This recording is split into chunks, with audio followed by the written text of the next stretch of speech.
We are back with another edition of the Quarantinecast. I'm always excited for these, but I'm really excited for this one because Rico Tally makes his pro debut this weekend.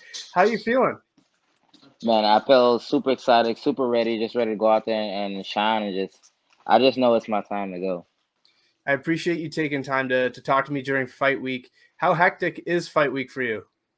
I mean, honestly, it's been really super relaxed. Everything's been focused on me. Right now, like I'm just maintaining my weight, just sharpening up the two these last few days, and then we're gonna head out there Wednesday, weigh-ins Friday, and then fight Saturday. So everything's been super relaxed, super chill, and just right now just focused on me and my last little bit of preparation and stuff. How long of a travel is it? I mean, it's in Kansas, right? So how far is that from Wisconsin? It's about like 8.5 hours, almost 9 hours. Oh wow, driving or flight? Driving. Driving. Wow, crazy journey there. So what does your typical fight week look like? I know this is the first time you're fighting as a pro, but what does it usually look like during fight week? Usually, like Monday, I'll go in, like, like today I kind of just chilled, moved around a little bit with some guys, did some rolling just to, keep the body sharp. And then later on tonight, I got a pass session. Tomorrow, I'll have like another, like hard pass session, things like that. And, Wednesday, Thursday, I'm just kind of chilling, checking my weight, make sure I'm good, and stuff. And then, yeah, really, it's like a relaxed week. Like Monday, Tuesday is kind of like my like ending like the weekdays, and then the rest of the last 3 days I'm just chilling. Does it feel any different because you are going pro in this fight? So it's your first one as a professional. Does it feel any different than your amateur fights? I definitely feel it does feel a little bit different, like a little bit more like anxiety, more like intensity, and more pressure. But at the same time, that's helping me prepare more to be a better me to go out there and win. So it's been a while since we've seen you. I mean, 2019 was the last time you fought as an amateur, but you've kind of been doing other things in the meantime. So what's been the main reason for not competing in MMA?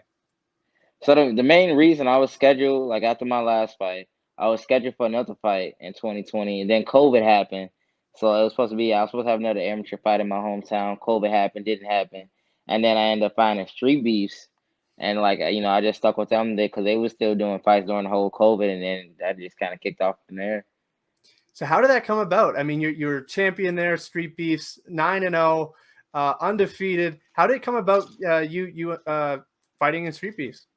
Yeah, so I was in the Facebook group for like a few years because I was always just wanted to watch and get like the previews, like what the guys doing, what the guys was talking about. And then they made a post. I had signed up, didn't thinking like nobody would like match up with him just because I had experience. And somebody's like, "Yeah, I'll throw down with you." And I was like, "I don't want to drive, the 10+ hours to go there." Then nobody, shows up. So a guy showed up. He ended up showing up a little bit later, like after all the fights were done. We fought my very first fight in like the original backyard of like the guy's place, and then eventually they came invited me back as I fought my second fight, went back down in Virginia like 2 weeks later, won the belt, and then I just kept fighting from there. Then it just kept going and going and going. Man, I love it. I love it. Is it the last time we'll see you in Street Beefs? You're obviously going pro in MMA. Is Street Beefs a thing of the past? Yeah, for right, yeah, for sure, because my last fight with them was in January, and that was kind of like me, like my leaving behind, as far as like fighting for them. But I will always like support them, watch the fights, and I try to go out there every once in a while to see like the next up and coming talent, because there was a lot of great guys who had potential. Maybe they need to get into the gym and had the right, be in like the right coaching. And there were some guys who had like super raw talent that could be like on that level if they just believed in it. So I'll always be there to support them. You know what I'm saying? And just to know I came from that journey to where I am now, it's such a blessing. I'm so grateful to have fought for them, despite like what people may have said, because the experience and the friends that I made will go with me for a lifetime. I love it. I know with pro debuts, everyone has like I'd say a little bit of OCD because they want it to go perfect, right? They want to get that 1-0 so badly. It wasn't ideal for you. You had another opponent. You had an opponent switch, different date, different city. How do you deal with all that change leading into a fight?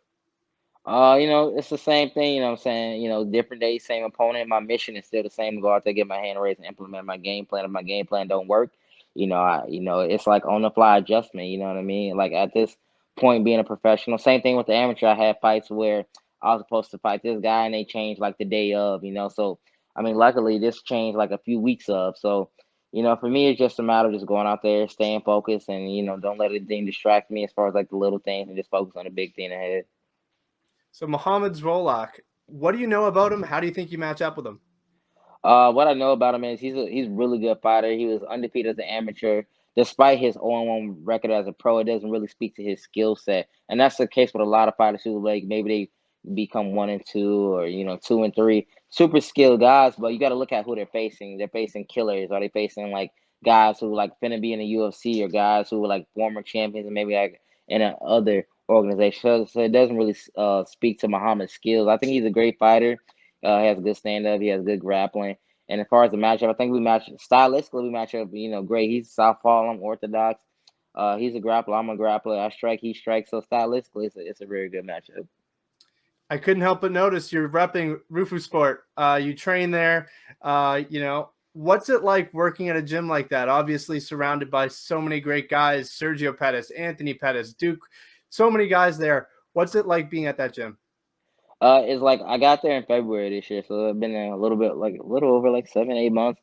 When I first came in there, it was really like I want to say like welcoming, you know what I mean? Because nobody knew who I really was, besides like a few people I had met over the years and networked with. But it was really like a welcoming environment, and then just meeting Anthony and Sergio and talking to them and getting their experience. Like you ever catch yourself in that like fanboy moment, you're just like, oh crap, this is so and so. But to them, you know what I'm saying? They're just like a normal person, like it's just like an everyday thing. Like yeah, they are who they are, but they don't let that get to their head. And that's something to me that like kind of clicked with me right away. That like they were just so humble and just could be normal people despite having like this celebrity status in the community and things like that. And that teaches me right now to be whatever like if I blow up or whatever, something like that, right? Just always be the same person. Like, yeah, money helps, and that's the big goal, right? We all want to be wealthy and successful, but don't let that get into your head. Always remain who you are, because they started from the same path as me as a kid, fighting, didn't grow up, didn't have much, but now they're trying to become something and be something great to have something great. Speaking of the team, who's been your main training partners for this camp? Yeah, so my main training partners for this camp so far has been my man Jose Cruz, who's been helping with my pads, like my power and things like that. My founder, um, Eddie Mendez, Emmanuel Poe, Brandon Evans been helping me out a lot because he's southpaw. And we have this guy who's visiting from Korea. He's actually fought in K1. He fights in Risen now, and his name's Renan Yamamoto. Love it, love it. Who's making the walk with you? Who's making the journey down? Who's going to be in your corner? Yeah, so in my corner I got Jose Cruz, which is like my the striking coach, the guy who's been doing pads with me. Eddie Mendez, who's who fought himself and is super well rounded. Jiu-jitsu guy, striking guy. He's been there, done that, and also we'll be having my girlfriend with me. Of course, I always got to have the significant other supporting you. What's that going to be like? Is it the first time she's going to be in the corner? Um, she's been in the corner in like some of my other fights, but I mean, this will be the first time making like the walk to like obviously professional cage altogether and stuff. What's that experience like? Is it nerve wracking for you knowing that she's there watching? Not really, what I'm saying. I really don't focus too much on like the things surrounding outside the cage. I'm always my mind is always on the fight. Like once I get in the cage, I'm on. My brain is on the fight. That's all I'm thinking about is in the fight. You know what I mean? Like I don't care if my mom, dad, and God is out there. Like I'm focusing on this man in front of me because I know if I get distracted for 1 second, I could lose just like that. I love it. Well, I'll ask one last one here, and then I'll let you go. But for people who haven't seen you compete, what can they expect from you on Saturday? They can just expect a young, ferocious, kid guy just to go out there and just, put it all on the line. Like I'm not one of those guys who go out there to play it safe. I'm looking for the finish. I'm looking to win. I'm just looking to grind, get dirty. I expect to get hit. You know what I mean? I'm not saying I'm gonna go out there and be like Mayweather and not get hit or nothing like that. You know what I mean? That's my style. Like I want to go out there. I want to grind. I want to get dirty. I just want to be in your face the whole 15, 25 minutes to let you know, even if I lose, you're gonna know you were in a fight. All right, man. Well, I'll give you this chance here to thank any sponsors or plug your social media.